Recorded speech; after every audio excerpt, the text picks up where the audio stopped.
So speaking of dating apps, they've been in the news recently. I don't know if you guys have heard this. You probably have by this point. So the dating app market, like I said, is I think it's demonic, to be honest. And I'm not totally against dating apps, by the way, but I think that it's just it's a distraction primarily. It's something that's used to divide people, and I'm not for division, particularly in the dating market. And I think that I think it's a problem. But Tinder, the OG dating app, the first one that I got on almost 10 years ago, is in the news now because Tinder, I don't know if it's the most popular one still. I was talking with my dad actually about this the other day. I'll get to that more in a second. But I believe Tinder is still the most popular dating app in the world. I know Bumble and Hinge are kind of up there, but I think Tinder is like the stereotypical one that people use and all those sorts of things. But Tinder is in the news recently because they have now made a lot of people angry with a new filter that they have debuted. So for those who are not aware of dating apps, there are filters that you can use. A lot of them you have to buy via premium versions. I said that in my monologue. But there are things you can filter. Like if you only want to date, if you're a Muslim, if you only want to date Muslim men or Muslim women, for example, there's a app or a filter you can filter that out by. If you only want to date women, if you only want to date men, there's a filter for that, obviously.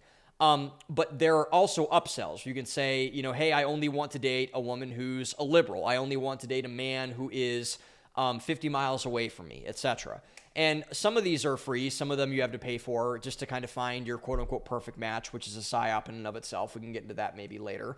But now Tinder has made a lot of people upset with a new filter they have come out with recently. So Tinder a couple weeks ago launched a height filter for women.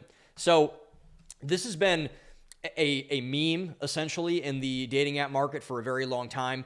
Because, there is a kind of a widely expressed philosophy, not a philosophy, but a widely expressed contention that a lot of women, and women have said this, by the way, so it's not totally out of the blue or totally wrong, but women will not date a guy that's under 6 feet tall, which is, I believe, 80-something% of the population. I think I read that once, which is a total self-own, and this is why women are struggling in many ways, but I digress. So Tinder puts this new height filter on their app, and now it has become a reality and a new way for discrimination, which is what this is, particularly if it's against a minority of the population, in the dating market for women. And I believe this is, and I think people are finally starting to see this now, and I think this is kind of just the most over-the-top thing that has pushed the narrative over the edge. This is what accentuates everything that is wrong about dating apps and how it has been a cultural psyop by our technocrat overlords that they've pulled on the world. Because, again, your height has nothing to do with romantic compatibility. Nothing. It's a lot like, it would be something as like a similar thing for men, and I'm just going to throw this out there, is like, I don't want to date a woman that's over 120 pounds. That would be very, very similar in terms of how men and women cross-reference in that similar category. Women look for height, men look for weight, if we're being honest about it. So guy says, you know what? I don't want to date a whale. I've been catfished too many times. Throw this out there, whatever.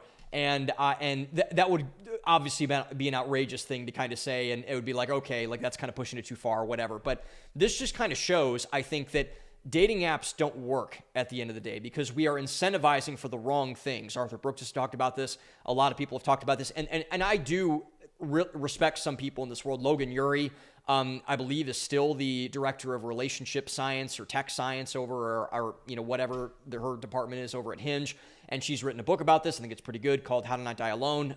So go ahead and get that book if you want to. But she has kind of made excuses for this in terms of saying it's like, well, like it's just about preferences, etc. But it's like, is it about preferences at the end of the day? Or are we actually trying to get people off the app, as Hinge says? I don't think that's true. By the evidence, I don't think that's true. Even though, do most people in romantic relationships meet on an app or online? Yes. Do most conversations with romantic partners start online? Yes, etc. And so this leads to a conversation that I was having with my dad a couple days ago.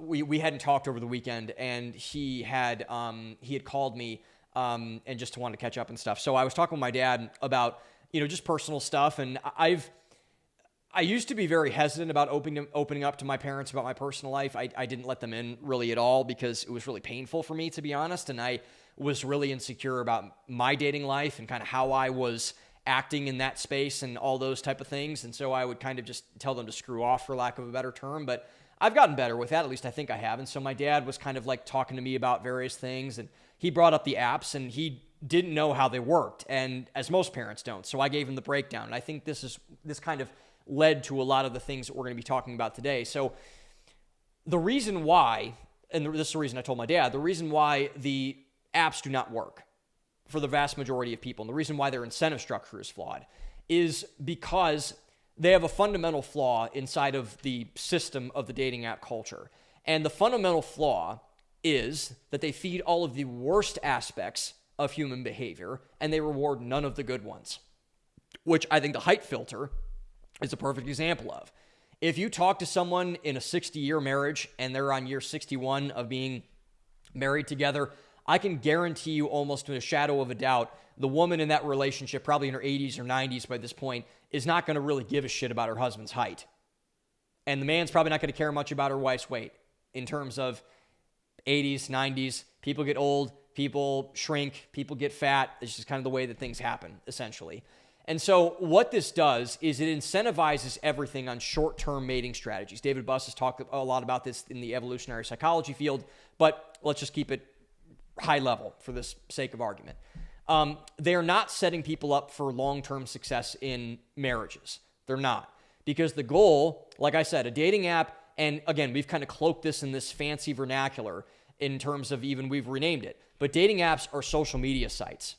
They're social media companies. And if anyone tries to tell you that they're not, again, they're lying to you. And you need to say that that person is unserious and stop listening to them. So the goal of a social media company is to accumulate users and keep those users on the apps. They drive traffic to advertising revenue. You can upsell them on premium memberships, et cetera, et cetera, et cetera. That's how these things work. And they eventually get subscriptions. X has one. Meta has one for Instagram and for a bunch of other things, I believe. And now dating apps have them where you can say, hey, I want unlimited likes. I want, super likes. I want all these kind of bizarre twists and names that they have on all these features or whatever. And so the goal is not to get you off the dating app. The goal is to keep you there, because if the goal were to get you off the dating app, they would not exist.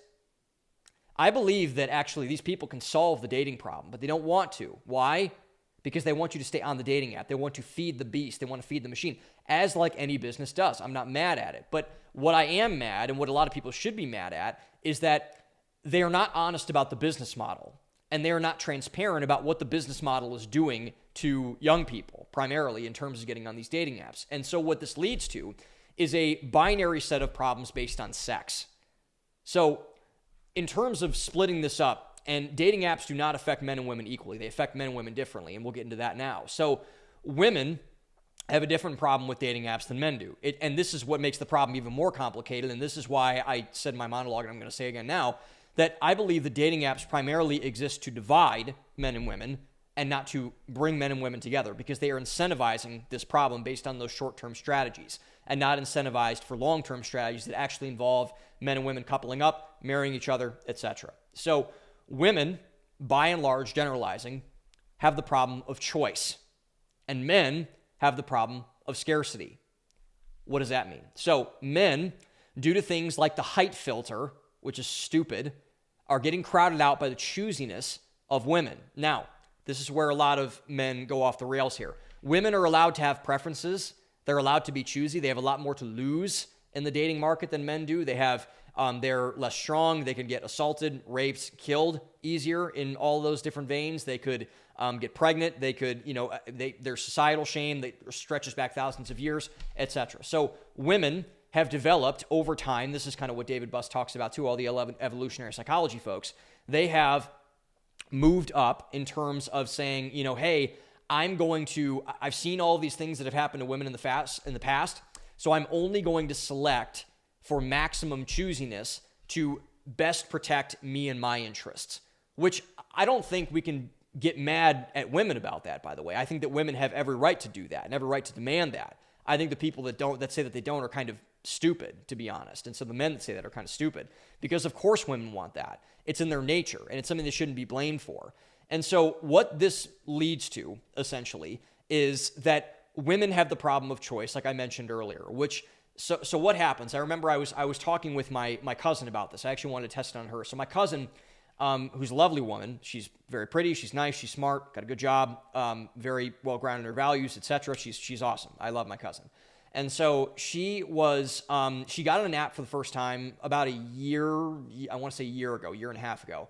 And she ended up meeting a guy, and they've been together for about a year, and everyone is basically thinking they're probably going to get married sometime next year. So praise God for that and everything like that. So that's essentially how it was. And so I don't see my cousins that often anymore because we're all spread out and we have our own lives and stuff. But we were in town around like Thanksgiving or Christmas. I forget what it was last year. And so I didn't really ask her about this because everyone got blown up because she's like everyone blew her up rather because she's really the first person out of I have 8 other cousins rather, and then I have my 2 siblings. So there's 11 of us in general that are cousins in that relationship.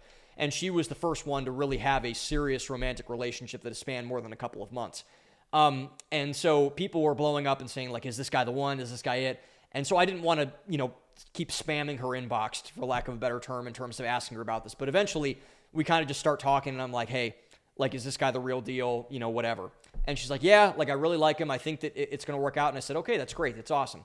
And I asked her, I'm like, so I'm so curious, like, because she met this man that she's dating now on Hinge. And I asked her and I said, like, I've heard this from so many of my female friends. I want to make sure that it's true for you too, because I want to just confirm something that I thought was going to be true.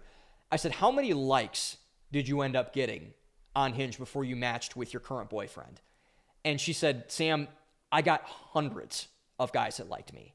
Hundreds of them blowing up my DMs every single day. And I said, well, that must have been really disorienting in many ways. And it must have been really hard to find your boyfriend that you currently have. And you probably got lucky. She's like, it was so overwhelming. It was so overstimulating. I didn't know what to do. I felt like a jerk for kind of saying no to all these people and all these men, excuse me. And so what this leads to is that men are shooting their shot at everybody. Men are a lot less choosy than women are. Men are essentially, especially if they're driven by short-term strategy and they just want to hook up, one-night stand, whatever, they are shooting at everybody. They're shooting every single woman that comes in their algorithm that's somewhat hot, bang, bang, bang, bang. They're liking everybody. And so what happens if you're a woman who is deemed attractive on a dating app, you get blown up. You get nuked in terms of your dating apps, in terms of the matches you get on dating apps, which lends itself to the impossibility, as my cousin was alluding to, of trying to pick a needle in the haystack.